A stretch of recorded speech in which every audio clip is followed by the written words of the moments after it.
Olá, que a graça do Senhor Jesus esteja com você mais uma vez. Vamos juntos continuar aqui a nossa meditação. Hoje o tema está extraordinário.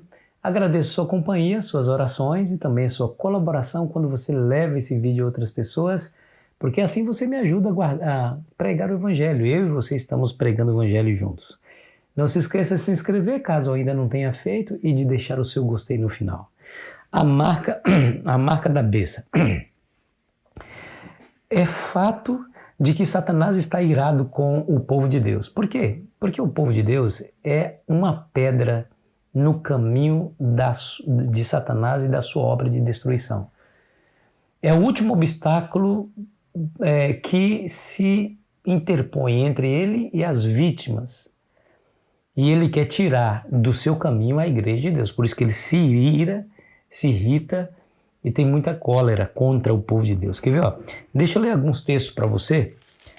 Apocalipse 12, versículo 12, nos diz assim, escute bem. Por isto festejais os céus e vós, os que neles habitais, ai da terra e do mar, pois o diabo desceu até vós, cheio de grande cólera, sabendo que pouco tempo lhe resta. Você percebe? Pouco tempo lhe resta, está cheio de grande cólera. Ele vai fazer de tudo para tirar do seu caminho aqueles que exatamente se interpõem. Aqueles que exatamente se tornam um instrumento de Deus para frear e para desmascarar, para frear as suas ações e para desmascarar as suas ações diante do povo. Que liberta o povo cativo do seu cativeiro e leva-os para Cristo. Então ele está demasiadamente irado contra o povo de Deus. O verso 17 diz assim, irou-se o dragão e foi pelejar com os demais restantes da sua descendência, os que guardam os mandamentos de Deus e têm a fé de Jesus, o testemunho de Jesus, né? Então, olha que interessante. Satanás, ele está irado, né? O verso capítulo 13, versículo 7 diz, e foi-lhe dado também que pelejasse contra os santos e os vencesse. E deu-lhe autoridade sobre cada tribo, língua, povo e nação, né? Olha aí. Então, Satanás está irado contra o povo de Deus.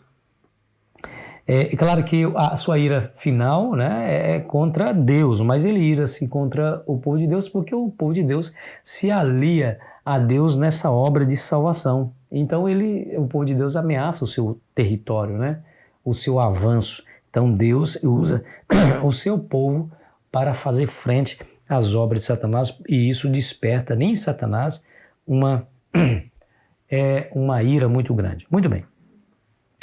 Eu vou mostrar para você agora que a adoração é o elemento divisor entre aqueles que serão salvos e os perdidos. Todos os seres humanos estarão submetidos a esse teste. 13 de Apocalipse, versículo 4, nos diz, e adorarão o dragão, porque deu a sua autoridade à besta, também adorarão a besta, dizendo quem é semelhante à besta. Então olha aqui para mim, deixa eu dizer para você. O dragão tem dois aliados aqui, a primeira besta e a segunda besta. A besta que sai do mar e a besta que sobe da terra. Esses dois aliados do dragão perseguem, maltratam e lutam contra o povo de Deus. Porém, ele faz de tudo para que os habitantes dessa terra, cada tribo, língua, povo e nação, adorem a ele como dragão e adorem também a besta e tanto uma como a outra, né?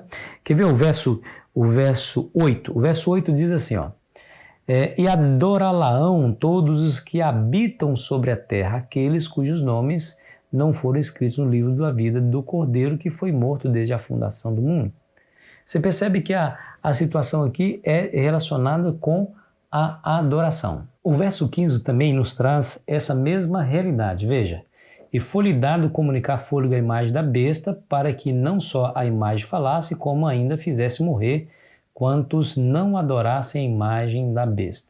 Coisa interessante, né? Com que insistência é essa de fazer com que as pessoas adorem a besta, a ponto até de ameaçar essas pessoas de morte. E de fato morrerão aqueles que não adoraram, quer dizer, e tentarão matar, né? Porque Deus tem a proteção dele, obviamente, e Deus não vai permitir que isso aconteça. Mas eles terão aí uma ameaça de morte, um decreto de morte para aqueles que adorarem a besta. E você se lembra que no capítulo 14, versículo 7, diz lá que temei a Deus e dai-lhe glória, porque é chegada a hora do seu juízo, e adorai aquele que fez os céus e a terra, e a mar e as fontes das águas.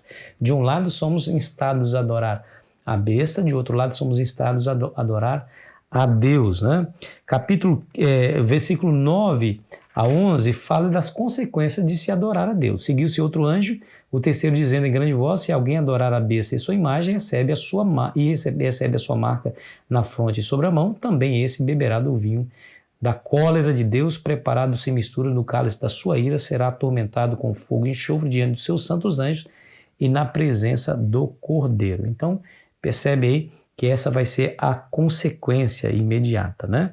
Capítulo 15, versículo 4, nos diz assim: quem não temerá e não glorificará o teu nome ao Senhor, pois só tu és santo, por isso todas as nações virão e adorarão diante de ti, porque os teus atos de justiça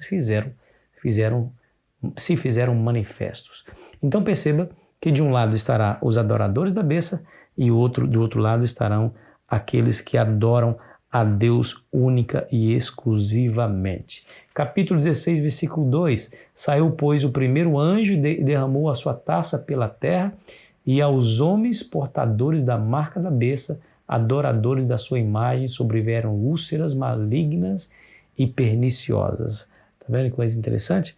Marca da besta, a besta adorando a besta, e essas pessoas terão consequências de efeito eterno. Nós precisamos prestar muita atenção nessas palavras. 19, versículo 20, nos diz assim, 19, versículo 20, nos diz assim, ó: mas a besta foi aprisionada e com ela o falso profeta, que com os sinais feitos diante dela, seduziu aqueles que receberam a marca da besta e eram os adoradores da sua imagem. Os dois foram lançados vivos dentro do lago de fogo que arde com enxofre. Você percebe aqui o claro contraste entre esses dois grupos. As pessoas adoram o Criador ou adoram outra coisa, né? Porém, somente o Criador é digno de adoração. Apocalipse 4, verso 11, nós já lemos ontem, fala que ele é digno de receber honra e glória, porque todas as coisas ele criou, né? Todas as coisas ele criou. E você vê que o Apocalipse 12 traz essa controvérsia entre Cristo e Satanás, que começou no céu com a questão da adoração. Você se lembra que Satanás dizia assim: eu subirei acima das mais altas nuvens e serei semelhante ao Altíssimo?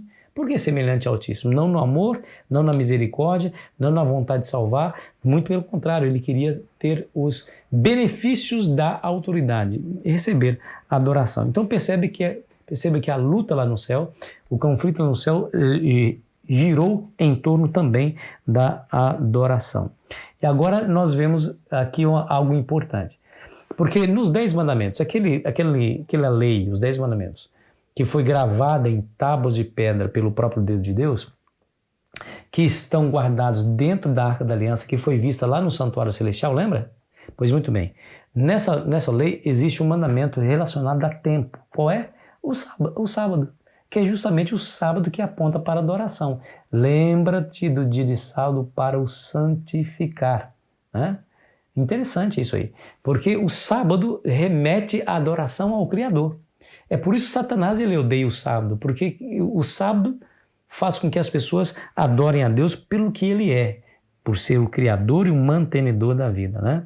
Por isso ele procura mudar o dia da adoração, o sábado, o sétimo dia, que Deus deu como sinal da sua autoridade para o povo. E é uma tentativa de usurpar a autoridade divina no nível mais básico possível, e nesse ponto está o foco do conflito final sobre a verdadeira e falsa adoração. Então perceba que se o sábado é o sinal da adoração do povo, da lealdade do povo ao seu Deus, o falso sábado, que é o domingo, instituído pela besta, é o sinal da sua autoridade. E de fato viu, queridos? Não se engane, não se engane. O mundo hoje, evangélico, guarda do domingo, eles têm que admitir isso, porque a igreja romana, a Igreja Católica Apostólica Romana, foi quem o instituiu. Lembra do imperador católico chamado Constantino? No ano 321 depois de Cristo, ele instituiu em memória ao seu Deus, que era o Deus Sol, o venerável dia, o descanso no dia do venerável do dia do Sol, né? O venerável descanso no dia do Sol. Porque ele adorava o Deus Sol e por isso ele instou a todos a guardarem esse dia também. Olha que coisa interessante. E aí, a partir de hoje, até hoje, as pessoas guardam domingo, não porque Deus disse que deveria guardar o domingo, não há uma única linha na Bíblia autorizando essa mudança, mas porque um pagão chamado Constantino disse que deveria ser assim e a igreja acatou e o mundo hoje inteiro também guarda o domingo.